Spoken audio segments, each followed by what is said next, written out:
காசியை விட மகிமை தரக்கூடிய அமிர்த புஷ்கரணி தீர்த்தம் நம்ம தமிழகத்தில் ஒரு கோவிலில் இருக்குன்னு யாருக்காவது தெரியுமா?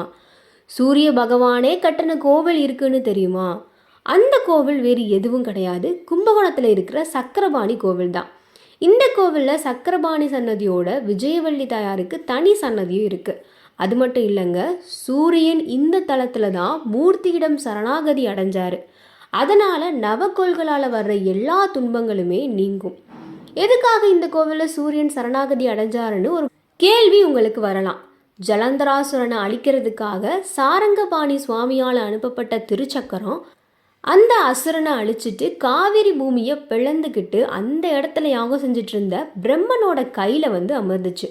இதனால் மகிழ்ச்சி அடைந்த பிரம்மன் அந்த காவிரி நதியிலேயே சக்கரத்தை பிரதிஷ்டை செஞ்சு பூஜித்துட்டு வந்திருக்காரு. சக்கரத்தோட ஒளி சூரியனோட ஒளியை விட அதிகமாக இருக்கிறத பார்த்த சூரியன் பொறாமப்பட்டு தன்னோட மொத்த சக்தியை வெளிக்காட்டுறாரு. ஆனால் சக்கரம் சூரியன் கிட்ட இருந்த மொத்த ஒளியையும் சக்தியையும் தனக்கு எடுத்துக்கிட்டாரு. இதனால் ஒளி இழந்து கிடந்த சூரியன் தனக்கு மீண்டும் ஒளி வரணும் அப்படின்னு ஸ்ரீ சக்கரத்துக்கிட்ட சரணடைஞ்சாரு. சூரியன் சரணடைந்த உடனே ஸ்ரீசக்கரத்திலிருந்து 3 கண்களுடனும் 8 கைகளுடனும் அக்னிமயமான கேசத்துடனும் ஸ்ரீசக்கரராஜன் சூரியனுக்கு அருள் காட்சி கொடுக்க அதுக்கப்புறம் சூரியனுக்கு ஒளியும் கிடைக்குது.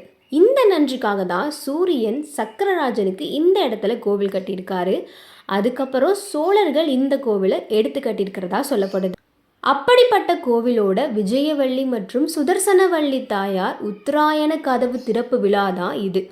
இந்த கதவு திறப்பு விழாவை யாருமே அதிகமாக பார்த்துருக்க முடியாது, ஆனால் பார்க்கறது ரொம்பவே அரிதான ஒன்று.